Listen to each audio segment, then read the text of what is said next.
တ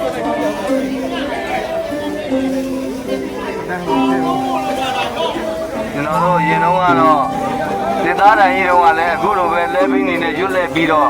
ထောင်ခဲ့တယ်လို့ပြောတာပါပဲခင်ဗျာကျွန်တော်တို့တော့မမီလိုက်ပါဘူးအခုနီးနာနေသေးရယူပြီးတော့ဒီကုန်းနဲ့အတီကြီးကိုကျန်လဲပြီးတော့ထူထောင်มาဖြစ်ပါတယ်